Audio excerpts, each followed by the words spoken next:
Ya,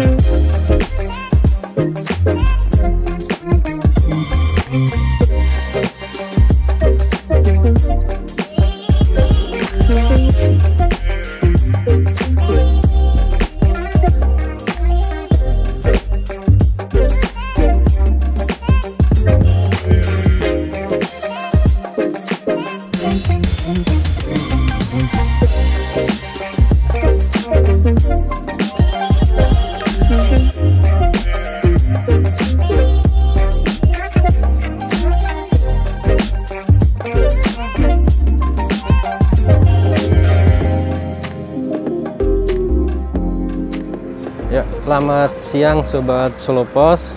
Siang ini kita sudah berada di Universitas Terbuka di Pamulangan ya, atau gimana? Di pusat Universitas Pusat. Hari ini kita akan mengeksplor Universitas Terbuka tentang PJJ dan inovasi mereka. UT ini adalah pionir dari PJJ ya, karena sebelum pandemi pun mereka sudah terbiasa, biasa menerapkan pembelajaran jarak jauh. Jadi saya rasa ini adalah termasuk pendahulu atau pelopornya PJJ ya di sini nanti. Dan nanti kita akan kupas lebih dalam lagi apa saja yang mereka lakukan selama ini tentang PJJ. Jadi sangat relevan sekali, mereka udah lama menerapkan PJJ. Saat ini dengan pandemi mereka tidak kaget lagi, dan mereka adalah kalau dibilang mbahnya PJJ, mbahnya penerapan PJJ. Oke, kita akan masuk ke UT sekarang.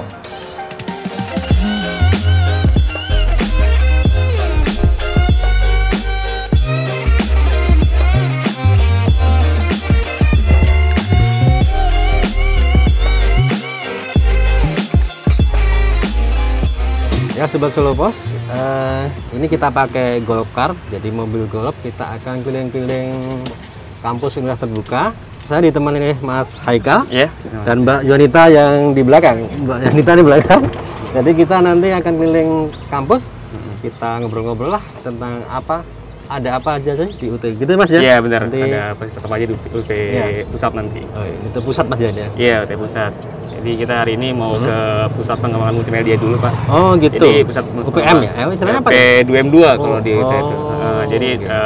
Jadi dosen, bahan-bahan ajar itu nanti dikembangkan di pusat P2M2. Setelah itu nanti kita akan ke Puslaba. Puslaba itu yang bahan ajar cetak gitu Pak. Oh gitu ya. Jadi yang kita pengiriman dari bahan ajar itu nanti dikirim ke mahasiswa-mahasiswa dari Puslaba itu. Jadi hari ini kita ke Puslaba dulu, P2M2 dulu. Multimedia ya? Iya, untuk melihat desain-desain yang ada di P2M2 ini, bahan-bahan ajar cetak. Ini ya kampusnya gede banget. Iya, ini karena di UT Pusat, jadi semua yang dari bahan ajar, pengiriman itu ada di sini semua. Ya? Kampusnya juga ada di sini semua. Sejuk banget juga. Iya, benar. Ini pohonnya banyak sih, rindang-rindang jadi banyak. Tua-tua juga sih. Ini yang multimedia. Ini kita P2M2, sini sudah sampai di P2M2. Jadi di belakang gedung rektorat ya? Iya, di belakang gedung rektorat. Yuk kita masuk, lihat ke sana yuk.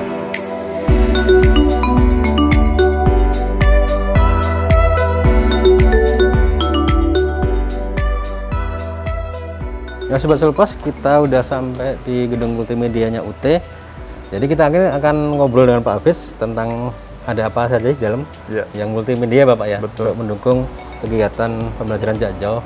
Khususnya selama COVID ini. Iya. Bisa kita masuk Bapak? Oh ya, silakan. Yuk, mari. Ayo, masuk.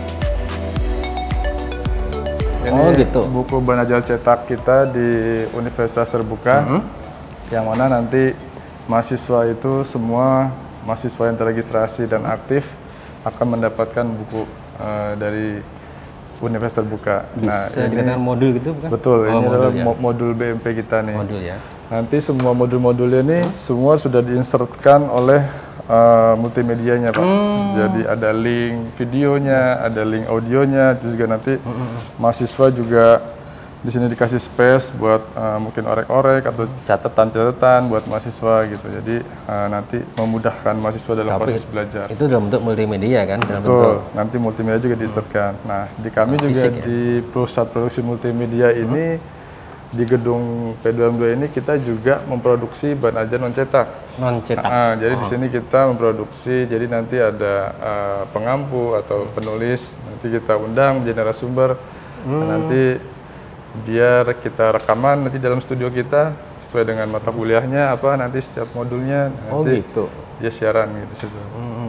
Tapi tetap kita juga prosesnya tetap semua naskahnya dari fakultas nanti dari dosen-dosen pengampu semua. Nah nanti naskah itu kita terima dari dosen-dosen, lalu naskahnya kita edit oleh teman-teman di atas layouter. Iya betul. Ini kita proses nih kita layout. Nah nanti kita layout naskah tersebut kita jadikan dummy. Tapi sebelum jadikan dummy kita undang dulu pengampunya, udah bener belum ini proses layoutingnya dan editingnya, apakah ada yang salah atau enggak. Nah kalau sudah oke, dimasterkan, lalu kita buat buku dummy-nya. Dummy ya? Nah setelah buku dummy kita buat, lalu kita kirim ke percetakan. Kita kirim ke percetakan untuk digandakan nih sesuai dengan mahasiswanya yang registrasi berapa gitu. Ini berarti yang bentuk fisik modul. Betul, ini bentuk fisik modul.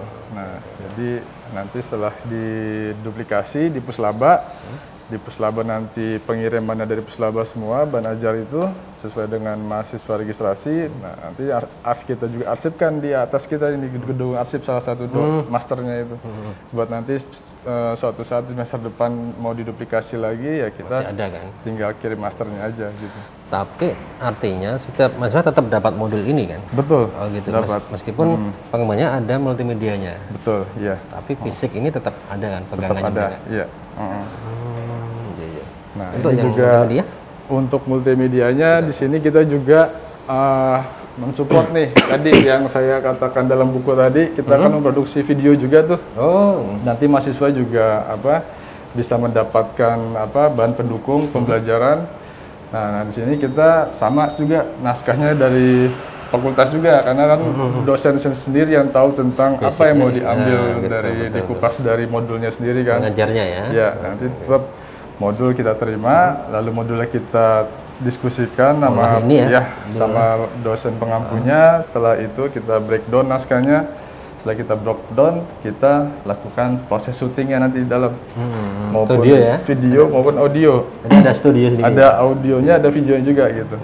Nah nanti lalu kita editing, lalu kita review lagi dosen kita undang udah benar apa belum. Nah baru kita lakukan master videonya sendiri. Betul sekali. Gitu.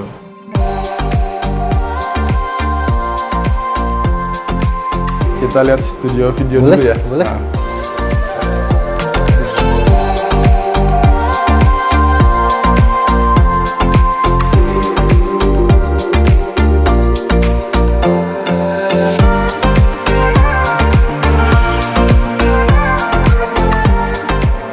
Udah standar internasional kurang lebih lah. Nah, jadi disinilah proses pembuatan video bahan ajarnya.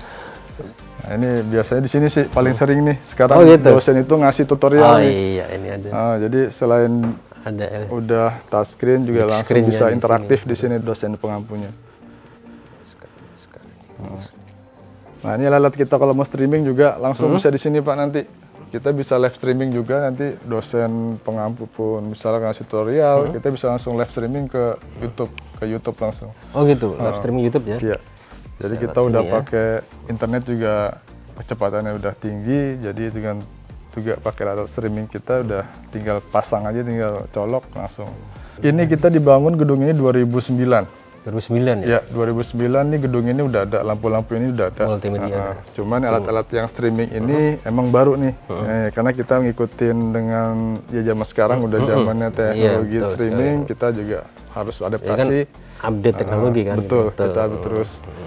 Juga nanti kita ke depan juga mau, ya mungkin ada pembaharuan lagi di alat-alat kita di sini. Jadi 2009 tuh kita udah punya ini kan? Sudah punya ini, gedung ini. Udah disiapkan di situ kan? Sudah ada misalnya semua. Konsep PJJ-nya kan untuk multimedia udah disiapkan di situ kan? Sudah kan? semua. Makanya kita sudah siap emang. 12 tahun ya? 12 tahun sebelum heboh PJJ kan udah siap kan gitu? Sudah punya alat semua Pak. Luar biasa. Kita punya vendornya pun juga vendor yang skala udah dunia pertelevisian Pak. TV-TV swasta yang yang sekarang recommended lah pokoknya. Itu ruang control room, tapi ruang control roomnya lagi belum beroperasi. Iya, tapi kan udah dikonsep Sudah di sini sudah kan. ada, Jadi kita pantau langsung. Tinggal langsung di sini aja langsung. Lihat apa kejadiannya di sini kan, bisa kontrol di situ. Betul. Operator juga di sini. Operator juga di situ juga. Di sini nanti rencana cuma kameramen aja, sama paling sama floor director juga ada di sini nanti. Nah, ini kita mau lanjut ke ruang ini Pak, siaran radio kita. Oh, Nah, radio kita ya? juga punya radio juga. Namanya radio apa Pak? Radio UT Radio Pak. UT Radio, FM. Kita masih pakai streaming. Streaming. Oh, gitu.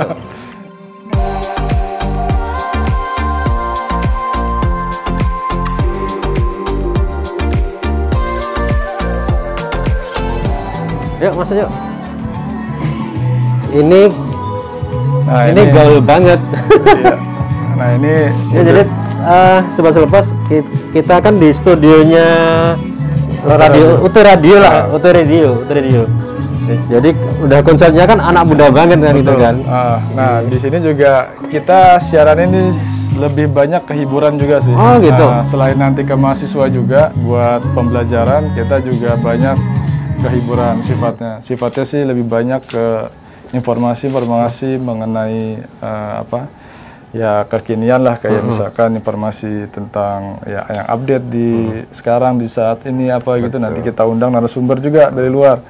Mungkin ada nanti narasumber dari ya seperti dosen juga. Atau nanti pokoknya tokoh-tokoh atau artis-artis pun kita juga sering undang. Nggak melulu tentang pendidikan dan UT kan gitu kan. Betul. Cuman ada saatnya juga kita nanti memberikan tutorial, kita mengikuti jadwal tutorial online. Jadi nanti selain dari tutorial online sendiri dari aplikasi Moodle, nah nanti mahasiswa juga kalau ingin mendapat tambahan suplemen bahan ajarnya juga bisa mendengarkan tutorial radio di sini. Gitu.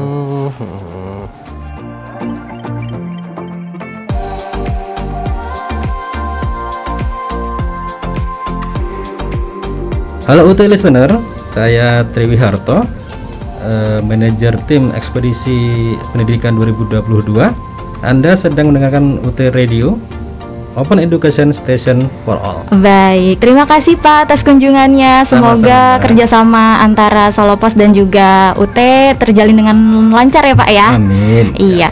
UT Listeners, Firly masih akan menemani UT Listeners semuanya sampai dengan jam 12 di UT Morning. So stay tune di UT Radio, Open Education Station for All. Pak Fitz, terima kasih. Kita udah diajak muter-muter di pusat multimedianya UT. Luar biasa banget. Kita nggak nyangka juga sih UT punya secanggih ini kan. Udah terkesan semua multimedianya. Bahkan udah siapkan materi ajar yang multimedia udah banyak sekali. Terima kasih Pak Afid. Kami akan melanjutkan ke perpustakaan pusat. Betul. Nanti kita langsung ke sana. Kita kupas juga apa yang ada di sana. Gitu. Saya lanjut dulu, Pak Abes. Terima kasih. Sama-sama, Pak. Terima kasih.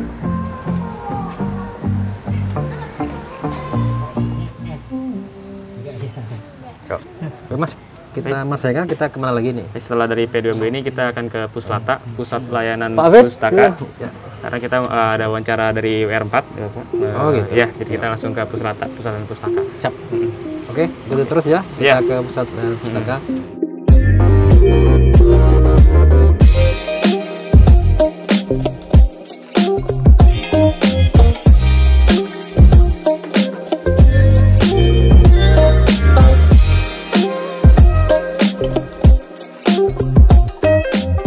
Jadi ini lantai 3, ini memang selain buku-buku, ini masih kita persiapkan untuk di clean up. Kemudian ini ada ruang rapat kecil. Kami kalau biasanya profesor-profesor mau rapat kita fasilitasi di sini. Dan ini buku-buku khusus yang tidak semuanya bisa dipinjam ya? Dibaca di tempat gitu, lebih kepada khusus ke PJJ. Banyak buku-buku mengenai PJJ di situ. Oh gitu. Memang udah siap sekali ya PJJ, nggak masalah. Memang pionernya. Ya kita harusnya ke sana. PJJ kan. Mayoritas buku-bukunya. Kalau masyarakat mencari buku mengenai PJJ, Kami harus siap. Oh gitu ya. Harus ada gitu ya. Betul Ibu. Karena harus kan ada. pionernya PJJ kan. Jadi sorry ini belum diangkatin gitu. Nah, ini lantai 4, kita itu sebenarnya punya lantai 4. Tadinya pusat ini juga peminjaman buku-buku juga, tetapi dipakai sementara oleh fakultas. Dan ini kita siapkan buat kalau mau ada yang rapat, kemudian kecil-kecil, ada yang mau santai, ada ini, tapi mesti bilang dulu supaya semuanya disiapkan. Iya. Tapi paling nggak kan udah tersedia semua kan, udah disiapkan semua konsepnya di sini kan. Iya. Kami lagi dalam proses re-layout sebenarnya. Oh gitu. Mudah-mudahan 2 bulan ke depan sudah jadi. Tata ruang ya? Tata ruang, karena saya pengennya setiap lantai ada orangnya. Ya. Ada staf yang berjaga bertugas di situ. Di sini kan. Karena terbuka kan, kita kan lewat jembatan tadi, bukan lewat depan, ada lewat jembatan itu bisa langsung masuk. Lewat jalan tadi, langsung bisa masuk sini. Kalau di sana, di sana nggak bisa dibuka, jadi mesti lewat sini lagi. Yap. Sebentar ya, itu bisa dibuka nggak ya? Iya. Saya belum ngecek. Kalau bisa dibuka, karena nanti wawancaranya dengan Pak WR4 di situ.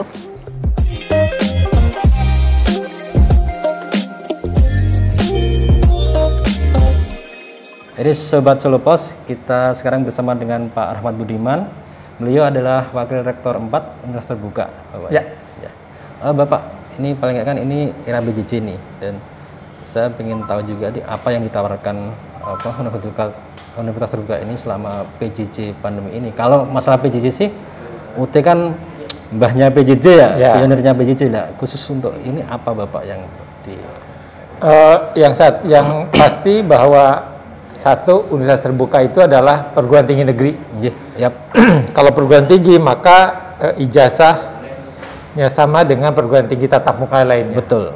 Yang kedua, sebagai perguruan tinggi yang memang didesain sebagai perguruan tinggi jarak jauh dari awal nih. Jadi bukan gara-gara pandemi kita menjadi online learning university, tapi memang dari awal memang kita sebagai PJJ. Banyak kemudahan-kemudahan yang diperoleh oleh mahasiswa. Jadi mahasiswa mau sambil bekerja, mau sambil berkebun, beternak, nah mereka bisa kuliah di UT. Nah sementara ini kan di perguruan tinggi tatap muka yang sekarang ini karena pandemi, jadi mereka yang dulunya itu dirancang di kelas-kelas yang fisik, ya sementara ini dipindahkan ke kelas maya. Setelah COVID, mereka akan kembali ke kelas-kelas fisik. Nah di UT tidak. UT tetap Bapak ya? Tetap online. Karena memang basicnya memang PJJ kan? Betul. Dari awal gitu kan? Oke, untuk materi bahan ajar sekarang UT itu menyediakan dua varian ya. Yang pertama itu varian yang tercetak. Varian yang tercetak itu sekarang sudah edisi A4 custom. Oh gitu. A4 custom itu adalah bahan ajar yang di sebelah kanannya itu kita siapkan space untuk memberikan catatan, catatan pinggir. Nah, kalau dulu kan tidak ada. Nah, sekarang kita siapkan itu. Selain itu karena kita sangat paham bahwa era digital itu sekarang sudah sangat masif. Jadi UT pun sekarang bahan ajarnya itu juga sudah bisa di-download. Jadi ketika mahasiswa meregistrasi mata kuliah, katakanlah mahasiswa tersebut registrasi mata kuliah Pancasila gitu. Maka ketika dia meregistrasi membeli bahan ajar, ya karena wajib membeli bahan ajar. Yang kedua adalah mereka otomatis dapat mendownload buku digital itu ke dalam 3 devices, bisa ke HP-nya, bisa ke PC-nya, atau ke laptop, atau ke tablet. 3 saja. Jadi mahasiswa misalnya dari rumahnya ke kantornya yang disopirin misalnya, bisa baca di HP mereka. Bahkan saya mendapatkan pengalaman mahasiswa kita di Hong Kong ini. Oh gitu. Karena kita ada di 40 negara mahasiswa kita, mahasiswa UT. Jadi mereka itu kerjanya itu ya kalau di subway itu ya mereka baca modul lewat tablet.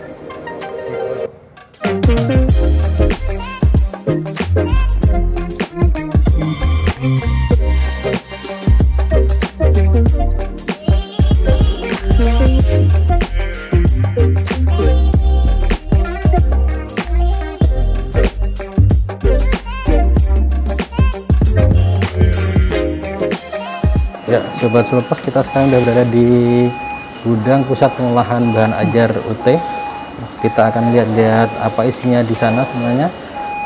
Sebelum itu kita pakai dulu alat pengaman dulu ya. Harus protokol juga. Ini kita akan bertemu dengan Bapak Arif ya Pak ya? Iya, oke, betul. Bapak Arif, Bapak Kepala Pusat Pengolahan Bahan Ajar di UT Bapak ya? Betul. Bapak, boleh nanti kita ngobrol-ngobrol di dalam, kita ingin tahu apa yang ada di gedung ini. Sebenarnya ini pusat untuk apa sih Pak?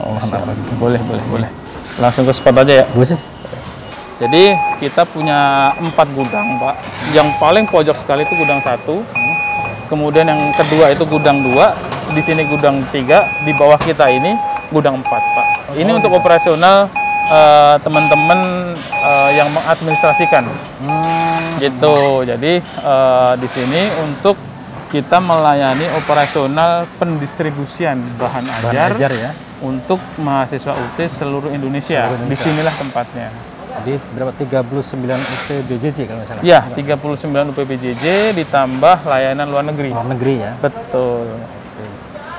Jadi ini kan fisik ya, tercetak. Yang nggak tercetak kan namanya kan ruang baca virtual. Itu gitu, dikelola oleh unit perpustakaan. Tetapi isinya sama. Sama ya? Iya. Dalam bentuk mungkin e-book atau apa mungkin? E-book. Atau e-book ya? Iya. Tapi kalau secara garis besar ya, ini itu ya? untuk wrapping. Ya, jadi untuk safety kita, untuk menjamin biar nanti, kan kita nggak ngerti ya Pak, pada saat proses perjalanan pengiriman, mungkin ada yang via kapal, ada yang via kurir dari vendor pengiriman, mungkin hujan ya. Nah, untuk safety menjamin itu kita wrapping.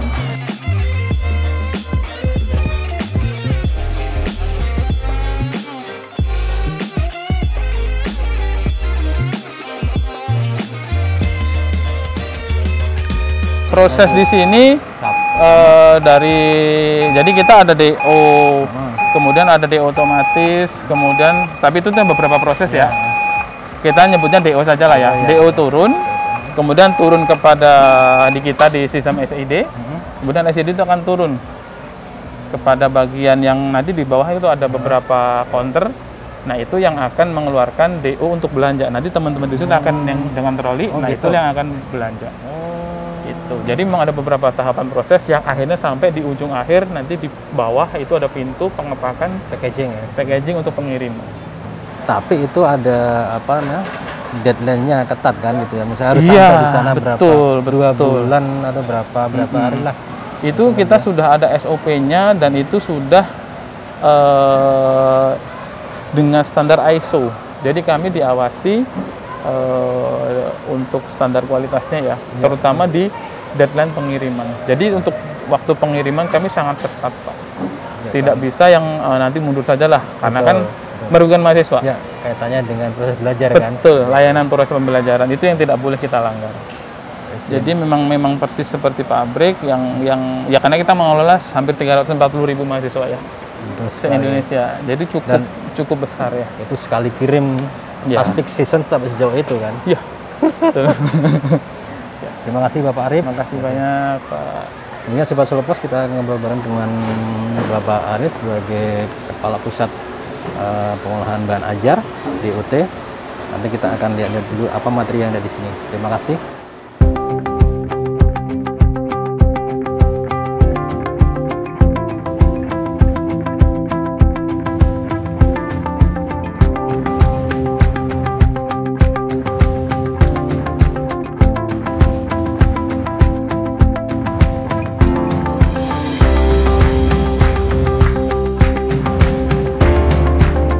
Sobat Sulopos, hari keempat ekspedisi pendidikan 2022 telah selesai. Kita baru saja berkunjung ke Universitas Terbuka dan banyak inovasi, banyak bahan yang kita dapat di sini. Selanjutnya kita akan menuju ke Surabaya untuk kita melihat inovasi apa yang ada dari Institut Teknologi 10 November Surabaya. Ikuti kami terus di ekspedisi pendidikan 2022. Dan tentunya didukung sepenuhnya oleh BMW Astra Semarang, kemudian ETS Teknologi 10 November Surabaya, ada juga ITS PKU Muhammadiyah Surakarta, ada juga Epson, ada juga Jamaatul Ikhwan Solo, dan tentunya Universitas Terbuka Jakarta. Ikuti ekspedisi kami selanjutnya.